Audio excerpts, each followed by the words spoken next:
Welcome in to the Instant Classic Wrestling Podcast, the only podcast that is always, I mean always, he means always, they mean always, you mean always, she means always, an instant classic. Danny Dunn! Hi, JKJ. We will see you on the flippity dippity. Oh yeah. What is going on, everybody? And welcome back to another episode of Juggernaut Retro Reviews. And this is episode number 27 of Juggernaut Retro Reviews. And since Slammiversary is coming up here in like a couple weeks, I think it's on July 17th. Yeah, that's when Slammiversary is. So in a couple weeks there, Slammiversary is going to be coming up.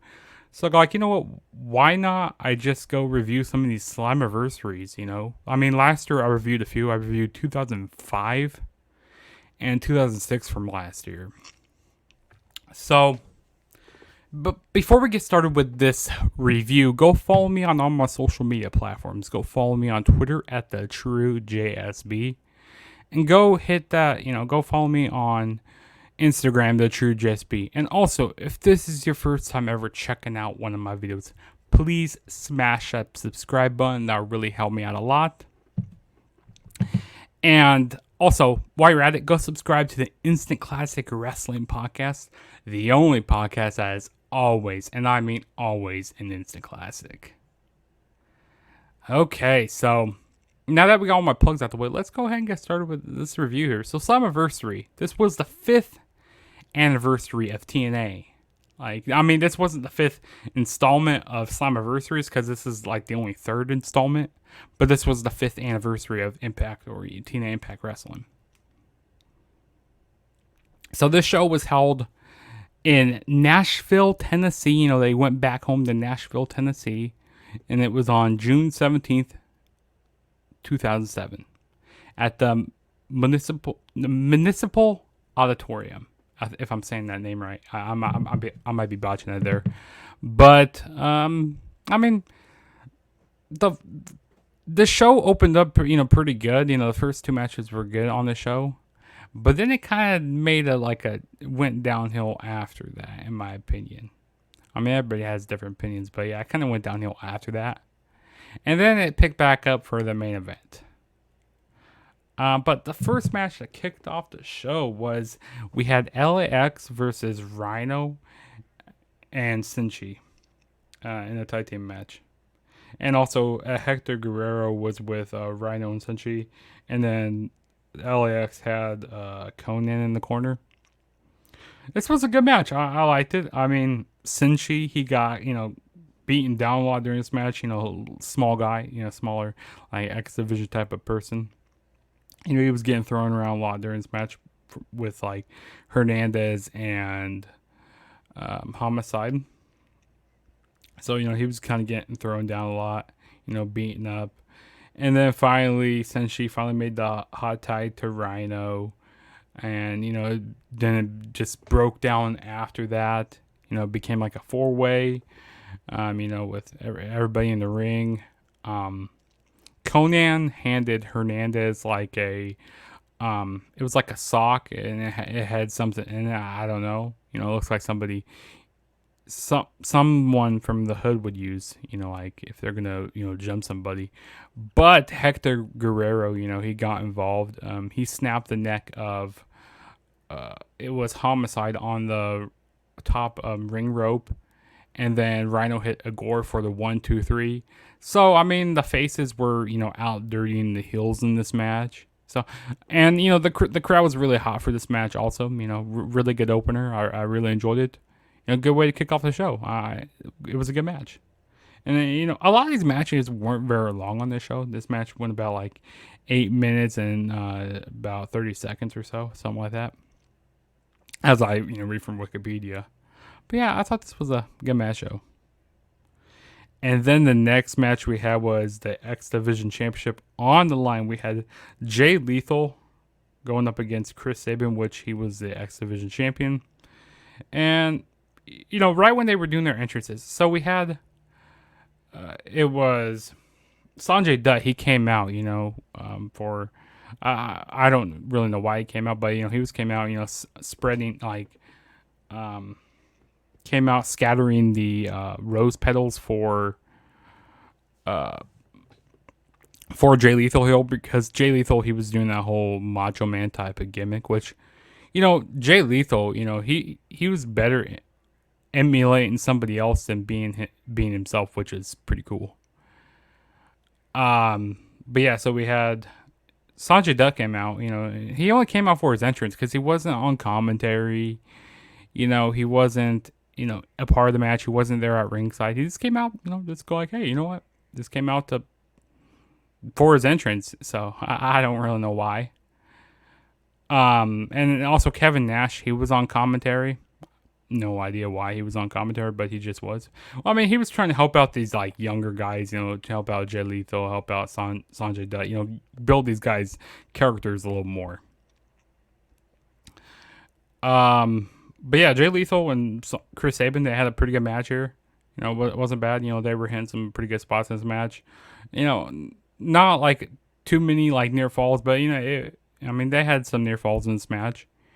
These guys work very well together. Good guys in the X division. But the ending came when Jay Lethal, he hit a super kick, and then he went up to the top rope and did the big elbow drop, emulating Macho Man Randy Savage. Ooh, yeah. So, it was a good match. And after the match, Kevin Nash got in the ring, and he gave Jay Lethal a big hug. Like I said, it was another solid match here. Like, nothing bad up to this point. Good way. First two matches were good. I enjoyed it. And then here's where the show kind of drops off a little bit for me. So next match we had was Frank Rychek and Jerry Lynn going up against James Storm and Ron Truth Killings, aka R-Truth in WWE. So, this is kind of like Ron Killings like return, because he had a knee injury prior to this. So now this is kind of like him returning. And he was babyface before. Now he's just coming back as a heel, which I really don't understand. This was another short match also. Frank Rychek, he used to play for the Tennessee Titans. I'm not exactly sure what position he played. If you guys know, go down in the comments. I might actually look at Frank Rychek. But yeah, he played for the Tennessee Titans. Of course, they were in Tennessee here, so Nashville, Tennessee here. So why not have the whole bunch of Tennessee Titans, in the crowd and stuff. But Frank Rychek, at the beginning of the match, he was kind of botching some moves. He's not a professional wrestler by any means. But as the match progressed, Frank Rychek did do a little better, and Jerry Lynn, he hit like most of the moves. He was in there for most of the match. And something I didn't really understand during this match is like, you had James Storm, he doing like the pounces and stuff, but you have a football player in there, and like you had a football player in there hitting like drop kicks and stuff. They weren't bad drop kicks, but like why? I'd rather had like switch the roles there, have, Frank Rychek doing like some pounces and, doing some like tackles and stuff. And, have James Storm like doing drop kicks and, doing more of the wrestling stuff here. That would have been me. And there was actually one cool spot in the match. Well, it was kind of corny in the match. But we had James Storm put on like a Tennessee Titans helmet and then tried to give it to... Yeah, he put on a Tennessee Titans helmet, and then Ron Truth Killings threw it to James Storm, and James Storm, he couldn't catch the ball. I thought that was funny.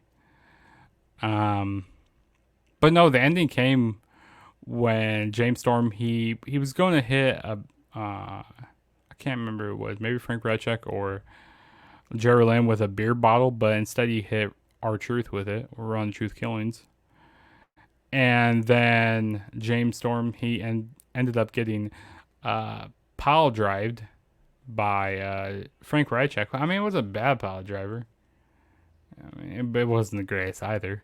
But I don't really understand like why did it have like R-Truth get pinned instead of James Storm, because James Storm, he's really good and stuff, and and they could kind of protect that a little bit there, saying, oh yeah, Ron Truth Killings, he just, got hit with a beer bottle over his head, he was out of it, that he could have took the pinfall instead.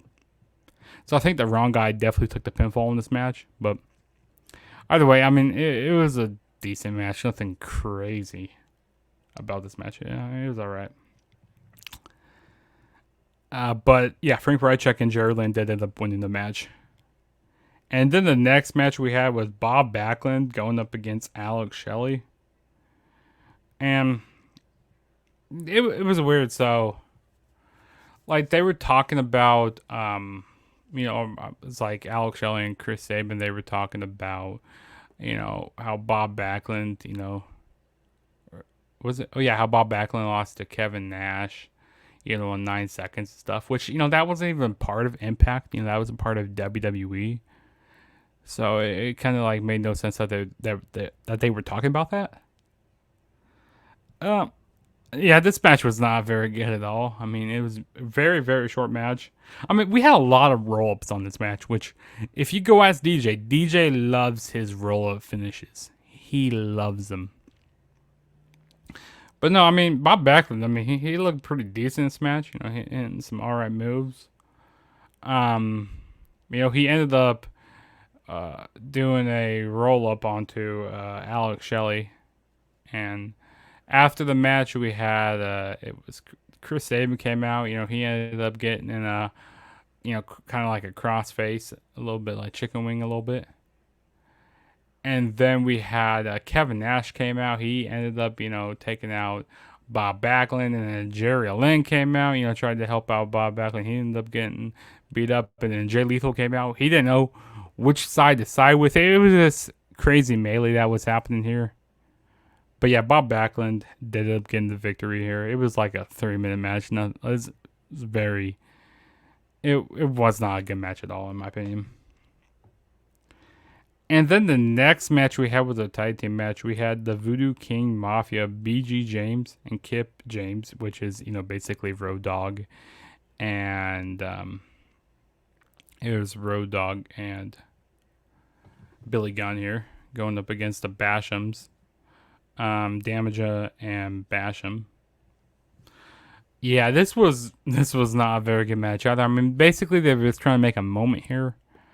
I mean, I think it ended up like with a rope or something, and like basically the whole storyline behind this was like, BG James and Kip James, they didn't believe that women were should be involved in professional wrestling and stuff. And Christy Hemme was with the Bashams here. And then so after the match, the Voodoo, the VKM, they were going to get ready to beat up, take out Christy Hemme. So Christy Hemme was running to the top of the stage, and then Lance Hoyt came out, which is, aka Lance Archer. He came out and, carried her to the ring. Looks like they were all going to beat her up and stuff. But instead, Lance Hoyt helps out Christy Hemme here. And then, after that, they just kind of like make out in the ring and stuff. So it looks like, they're like a kind of like a faction or whatever, Lance Hoyt and the Bashams and Christy Hemme. I mean, Christy Hemme, she was looking good here. Not gonna lie, she was looking really good, as like always. But like I said, they were just trying to make a moment here. I mean, this was, trying to LOL TNA moments and stuff. But I mean, yeah, this wasn't very good. Like the match was not good at all. And then the next match we had was Eric Young going up against Robert Roode, or Bobby Roode, or whatever you want to call him. And Robert Roode had Miss Brooks in the corner, and this match was like a freedom match. So basically what a freedom match was is where if Eric Young, he got his freedom, but if Eric Young lost, then he has to do whatever Robert Roode tells him to do and whatnot. This wasn't a bad match. I mean, Eric Young was looking pretty good here. I mean, he was hitting some nice, good wrestling moves. I mean, he had pretty nice tope suicida during this match. Some pretty nice wrestling moves in this match. There's this really cool spot, which, I'm going to kind of start hating on this show a little bit. But yeah, there was a really cool spot.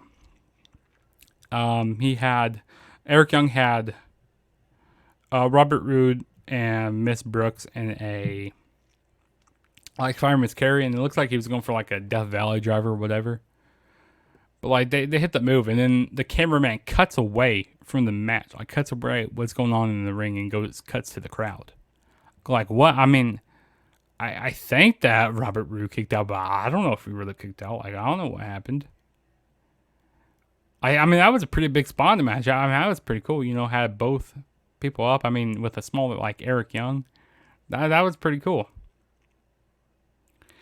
But we had Robert Roode that he did end up winning. Like here, he cheated, like hitting Eric Young with a steel chair.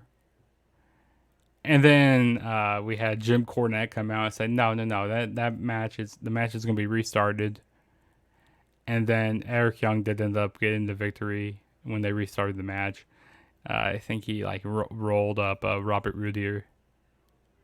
And after that, it's kind of cut away. Like they don't let the fans kind of sink in. That Eric Young finally has his freedom. And like they don't let Eric Young kind of celebrate and stuff. They cut to like a backstage interview, which TNA does this a lot, or like Impact Wrestling, they does this a lot still to this day. Which I don't understand why they still do this to this day. Like they don't let us sink in like what's happening, and actually enjoy what's happening. They go like, oh, let's cut back to this interview because this matters more than the wrestling match. That's one thing TNA, they always kind of struggle with.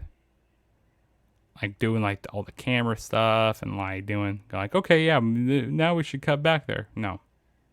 Let it sink in. Like let everybody enjoy the moment, what's going on. So, I mean, it was a fine match, but like until, that camera spot happened, both camera spots. Yeah, I didn't enjoy that after that. And then the next match we had was the TNA World Tag Team Championships on the line. We had Team 3D defending the titles against Rick Steiner and Road Warrior Animal. Which, because Rick Steiner, his tag team partner, the other Steiner, he was out. I can't remember his name. But yeah, his other Steiner his partner was out. Yeah, this was another short match also. Really, really short match. Like I said, a lot of these matches on the show are very short. Team 3D then ended up getting the victory by hitting the 3D onto Rick Steiner and pinning him, which I don't understand why. Because, Road War Animal, he was just there just to fill in. He wasn't going to be there, on the next TV tapings and stuff. Like, he was going to be gone. And Rick Steiner, he was going to be there for a while, And, I guess, they could have made, kind of put in the story, go like, oh, yeah, Team 3 could go like, yeah, we beat the, we beat the Steiners. Go like, no, you beat the fake Steiners because my partner wasn't fully here. You beat half of the Steiners and then one member of the LOD. And also, Devon, he was marking out a lot, during this match. Like, right when Road War Animal was coming out. He was marking out because he was like, it looks like Devon and Road War. It looks like Devon and Animal were tag team partners there, but, they weren't. But yeah, I feel like the wrong guy got pinned in this match here. I mean, it wasn't like a bad match, but like, I mean, we knew that the titles weren't going to change hands and stuff here. It's some way for the feud to continue more and stuff. But yeah, I just really wasn't feeling this match. And then the next match we had was Sting versus Christopher Daniels. This was an alright match here. These guys did some pretty good spots in this match. I mean, Christopher Daniels even hit a stinger splash in the corner. I thought that was cool. You know, they did some nice stuff on the outside of the ring. Sting did end up getting the victory by hitting the stinger drop and getting the 1-2-3. So yeah, that was bad, that match. Nothing. I don't really have much else to say about the match. I mean, it was solid, nothing crazy. And then we had was a no disqualification match, Abyss versus Tomko. This was I don't feel like the match needed to go on like for 14 minutes. Or this match went on for 13 minutes and 54 seconds. I didn't think it needed to go on that long. I mean, we saw thumbtacks get brought out during this match. Abyss got thrown, like he kind of got like tree slammed into the Tomko tree slammed him into the thumbtacks. And then we saw, glass get brought out during the match also. And then they, brought outside the ring, and Tomko brought out a barbed wire bat.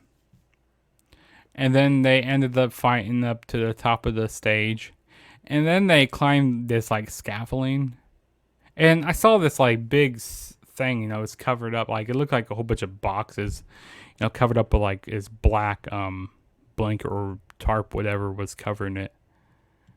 Like, oh, I feel like somebody's going to get thrown off of this scaffolding. And that's ended up what happening. So yeah, Tomko, he was climbing up to the top of the scaffolding. And he still had the barbed wire bat with him. And so Abyss threw him off. And like, this kind of reminds me of just recently what happened with AEW with the whole crash pad. Well, this was like a whole bunch of like, it looks like there were like 500 boxes here or something, like big boxes. And kind of like that tarp or whatever, that blanket or whatever, covering these boxes, it kind of moved out of the way and you kind of saw the boxes behind there. So I kind of took away from the spot a little bit. But then Abyss jumped on to Tomko. And then, of course, this did not end the match.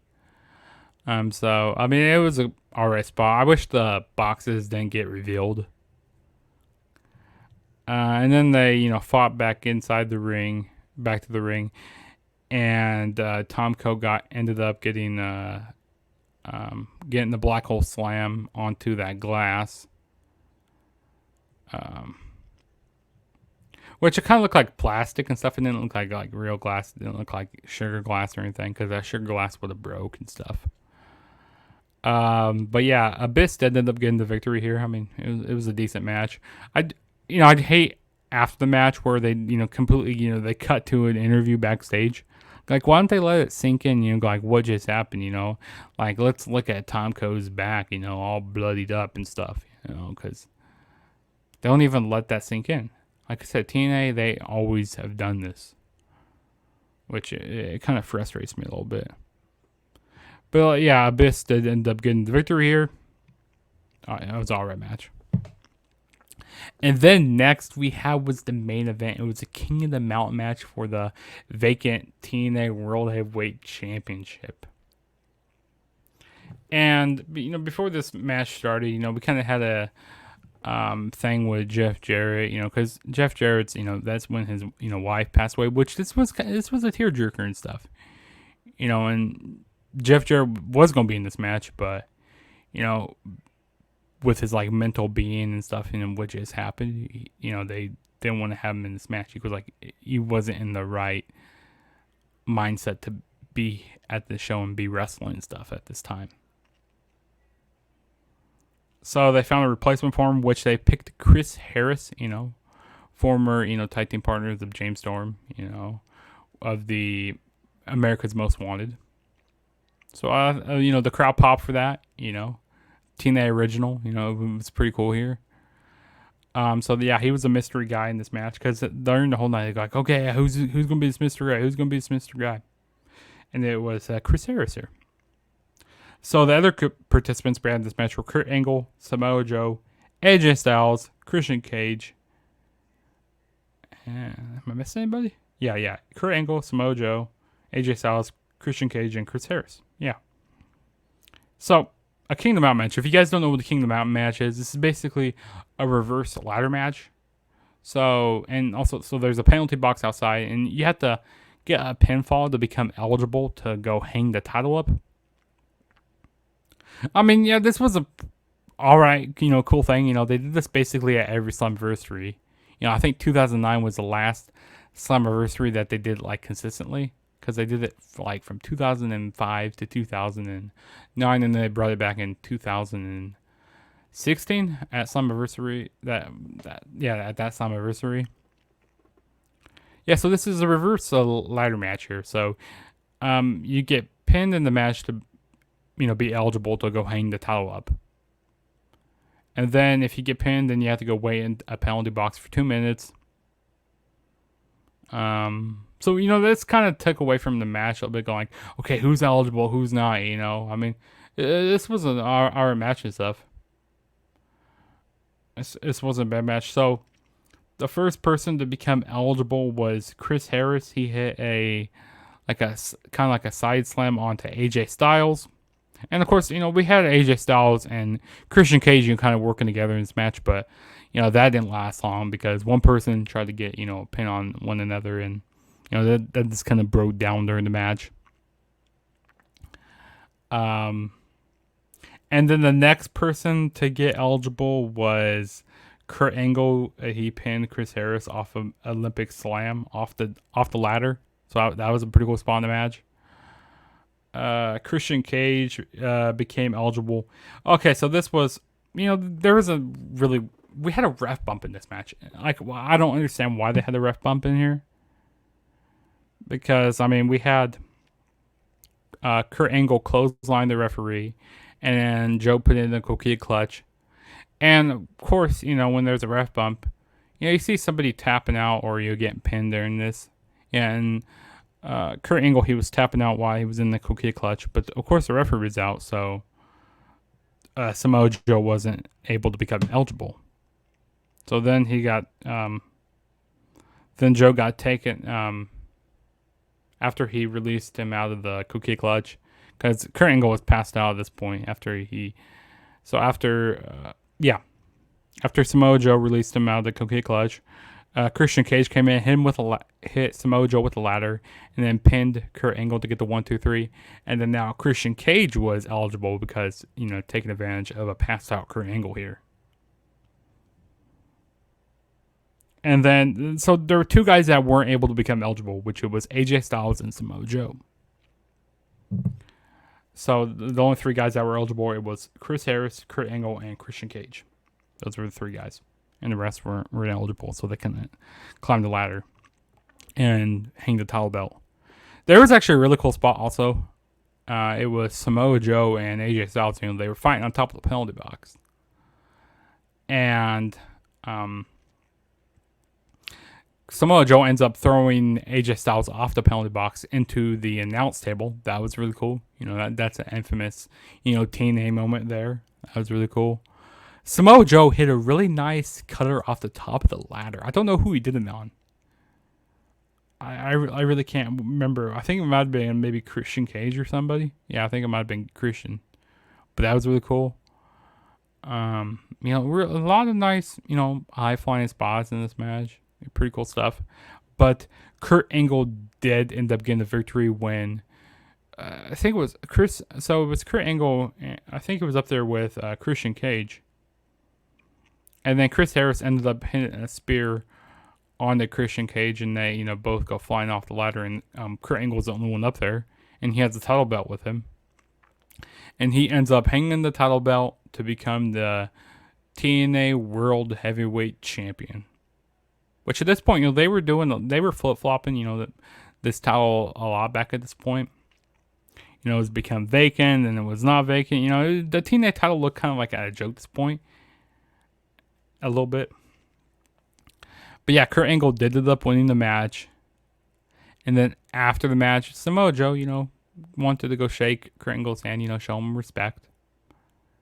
Kurt Angle looks like he was going to shake his hand, but then Kurt Angle hit him, kicked him in the gut, and then hit that Olympic Slam. And it looks like that's where the feud was going to be going. Looks like they were going to be he was going to be the next challenger for Kurt Angle for the World Championship. But yeah, I kind of see why that Samoa Joe, never became eligible, because he basically kind of was eligible, but the referee wasn't able to see it, and Kurt Angle did tap, so he was eligible, but at the same time he wasn't. So that kind of made it right for Samoa Joe to become the next, be the first one to go after the championship. But yeah, that was TNA Slammiversary 2007 review. Another episode of Juggernaut Retro Reviews. I'll tell you the best match of the night.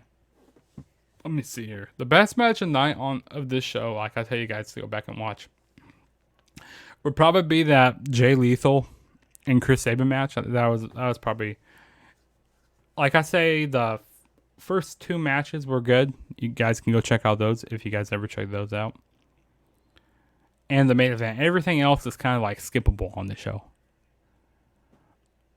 It's just like some of the way like how these matches. Some of these matches like were really quick. That's why the show wasn't the greatest, but it wasn't like the best either. It was just It was just a meh show. It wasn't crazy or anything. But yeah, that was my Slammiversary 2007 review. Yeah, I got some more, retro reviews to come up eventually here. Heck, I know that there's ROH Best in the World is coming up here, and there's gonna be fans back at that show. Fans are coming back for wrestling shows, which it's gonna be nice to see that. It's gonna be really nice to see fans back at shows again. But I'm going to be definitely doing some more retro reviews. If you guys are, checking this out, this is going up on Wednesday and stuff. But yeah, I hope you guys all enjoyed, whatever time you're watching this video, day, night, in the afternoon, early in the morning. I hope you guys enjoyed watching this retro review, or, Juggernaut retro review, Slammiversary 2007. Go down in the comments, if you watched the show, tell me what you thought about it. And this is your boy Juggernaut saying peace out, and I'll catch you guys in my next video.